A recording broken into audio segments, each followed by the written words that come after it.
Hey, yo, let's get it. Tom Brady takes out the Saints, took Drew Brees out in the back and took him out. And it's time for Saint Brees to call it his last game. That probably was his last game. You know, if Drew Brees wanted to, he could probably, get signed as a starter to a lot of other teams that need a quarterback. Chicago needs a quarterback. We all know, the Jets. If you ask me, they need a quarterback. They need somebody to really push Sam Darnold to find out if he's the real deal. In my opinion, a team like Tennessee needs a quarterback. I don't trust Tannehill. But you know what? Most likely, Drew Brees will call it a day. I know. Reports are he's going to retire, and this is supposed to be his last game. I really don't buy it. With a guy with, chasing all these records that Drew Brees holds, and, he can only hurt his legacy, but at the same time, he can pad his stats, kind of like Brett Favre did. He can pad his stats. And honestly, what do I think about Drew Brees? I mean, unfortunately, he's going to be a guy like a Peyton Manning who just couldn't get the big wins in the playoffs. And when it came to the playoff games, man, I had a feeling he wouldn't be able to take on the Bucs and take down Brady in the playoffs. I just had that feeling. And I mean, it's deja vu.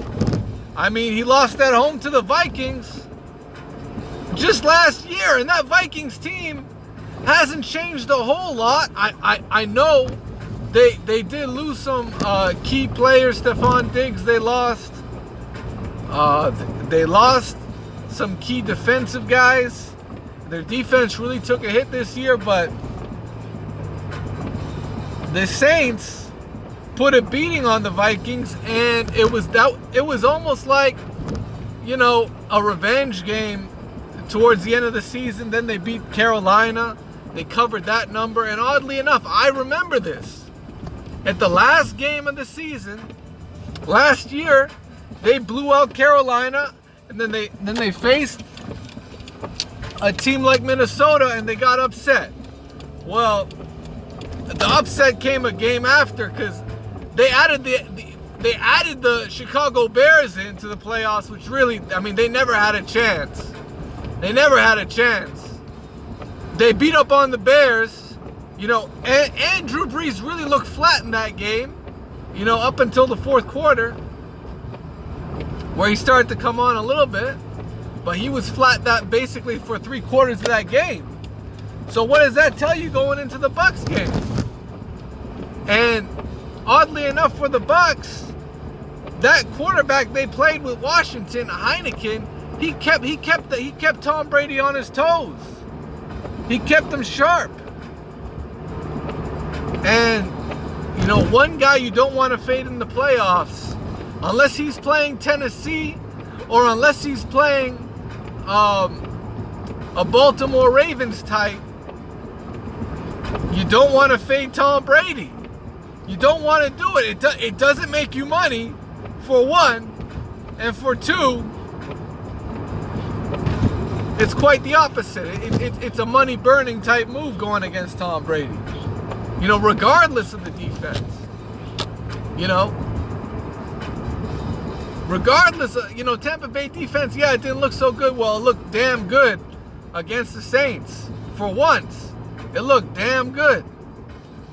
And all they needed was one good performance, and if they can double back and do a repeat of what they did to Green Bay in the regular season, Tampa Bay can go all the way. They can go all the way. I don't know if they will, because Green Bay's playing lights out, but Green Bay has 2 funny losses on their record, just like Tampa Bay lost to. Yeah, Tampa Bay did lose to that same Chicago Bears team, but they were just in a flat spot in that moment on a Monday night. This is a little bit different. Green Bay lost to the Colts on the road, okay. They lost to the Colts on the road, but they also lost to the Minnesota Vikings in a game really they had no business losing. But give Green Bay credit, they're running the ball a heck of a lot better. Aaron Jones ran all over the Rams.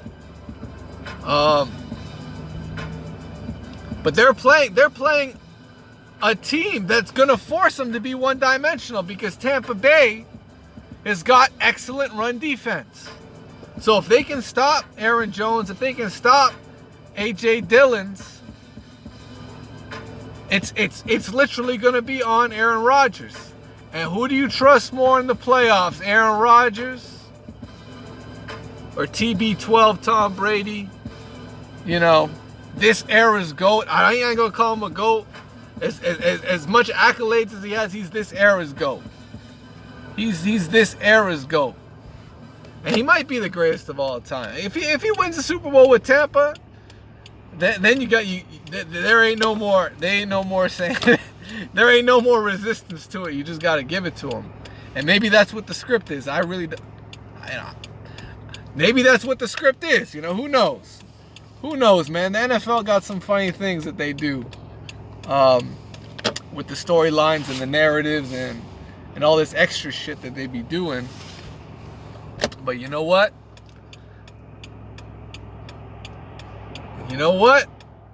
Congratulations to Drew Brees, man. He's got a heck of a career. Regular season, one of the best quarterbacks, kind of just like Peyton Manning. In the regular season, he's one of the best quarterbacks. When it comes to the playoffs, just fade him. You gotta fade him. You can't be out here backing Drew Brees in the playoffs. The guy got his one signature win. He got his one ring. And, you know, congratulations to him. He is a Hall of Famer. He holds a ton of records that will eventually be broken, but he does hold a ton of records. And ain't nothing more to it. I mean, Drew Brees, I don't want to call him an overrated guy. You know, he's had excellent A-class performances. Oddly enough, most of them have been in the regular season. You know, he had one hot run in the playoffs. Unfortunately, they did get screwed over against the LA Rams. I mean, that was some bullshit. Everybody knows. In my opinion, the Saints were the best team by far when it was the fucking Patriots and the Rams. But, you know, we all know what that's about. And that's kind of the folly of the NFL. They push big markets. They'll push you Jared Goff when he really ain't that. Jared Goff, man. I mean, give him credit for playing injured, but Jared Goff ain't shit, man. Like you got a guy like a Dak Prescott is, you know, and Jared Goff's numbers are good. But I'd rather have a Dak Prescott over a Jared Goff, if you ask me. And Dallas ain't shit either. And Dallas ain't really shit either. And they should be a much better team. Bro, NFL's going to be lit next year. Man, there's a lot of question marks, though. Josh Allen. Is Patrick Mahomes all right? You know, everyone finna be worried about Patrick Mahomes. I think he'll be okay. He should be okay. He's a resilient athlete, man. You know, it depends how bad that concussion is. Hopefully it's not that bad. They didn't let him return, and maybe that's for the best. Maybe that way you're going to get the best Patrick Mahomes come next week. That's going to be a heck of a game. What do you guys think? E-King Fight News. Let's get them, man. Let's get them with these NFL games, man. I went 4-0. I went 4, man. The only thing is I took Cleveland on the spread. And I did another one where I took them on the money line. That didn't work out, but it's all good. It's all good. I got a sweat out of it. And you know what that difference was in the Cleveland game? That fucking fumble right at the end. Unbelievable. That Higgins had the touchdown and he let it get away from him. Man, I hate all these guys trying to get all these crazy dives to fucking. Man, don't do that shit. Protect the ball, just like in boxing. Protect yourself all the time. Protect that ball at all times. Protect that ball. Don't even put yourself in a situation where you could fumble in the end zone, man. Had to be the dumbest shit. That had to be the dumbest shit. And that was the difference in the game. If they got that touchdown, it would be Cleveland versus Buffalo right now. That's insane to me, but that's what it is. It's E King Fight News. Peace.